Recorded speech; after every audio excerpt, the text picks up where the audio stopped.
बेटों को क्या जरूरत है कि माओ की फिक्र करें। ये माँ ही का दुख होता है जो बेटे को पालती पोसती और परवान चढ़ाती। बेटे का दिल दुखता है तो माँ का कलेजा फट जाता है। और बेटे जब जवान होते हैं तो घर छोड़ने की धमकी देते। लेकिन हमें तुमसे ये उम्मीद नहीं थी फर्रुख। तुम 2 दिन नसीरा पुप्पू के घर रहे, घर यहाँ कह जाते तो हुस्ना खाला इतनी परेशान तो ना होती। पता है तुमको, हुस्ना खाला ने 2 रातें बाहर टहल टहल के गुजारी हैं। लेकिन ये घर अब घर रहा कहाँ है? क्या घर को घर समझा जाए तो घर होता है। ताक रोशन और दरवाजे खुले रखे जाए तो दुखों के साथ साथ खुशियों की सौगात भी आ जाती है।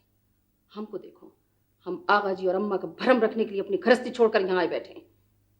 रोशन खाला, अगर आप मेरी बात माने ना तो आपकी सारी मुसीबतें दूर हो जाएंगी।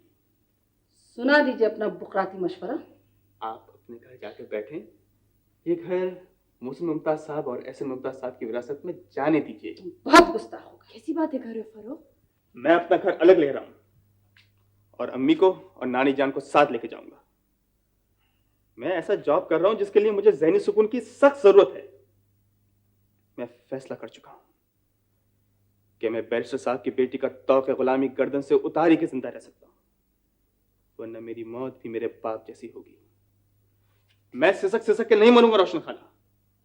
और अगर मोहसिन मुमताज साहब को अपनी बेटी मुझे देना ही है तो उनको मुझे बताना होगा कि मेरे बाप ने आखिर क्या जुर्म किया था। फर्रुख, निकल जाओ यहां से। मैं कहती हूं निकल जाओ यहां से, दफा हो जाओ यहां से। बड़ी नई दुनिया बसाने चले हैं। गिरती हुई दीवारों को तो सहारा दे नहीं सके, उन्हें तो संभाल नहीं सके। अब मेरे लिए और मेरी माँ के लिए नया घर आबाद करेंगे। रवायतें दम तोड़ रही हैं अम्मी। कितने घर और कुंबे इस माशरे में हैं जो मुमताज अहमद के घर और कुंबे से मिलते जुलते हैं। ये फर्द की दुनिया है अम्मी, कुंबे की नहीं। हमें अपने फैसले खुद करने का इख्तियार मिलना चाहिए। अगर आप लोगों की समझ में ये बातें ना आई तो हम सब चची जान और मोहसिन मुमताज जैसे रिश्तेदारों की सियासत का शिकार बन के रह जाएंगे। ज़बान को लगाम दो, दफा हो जाओ।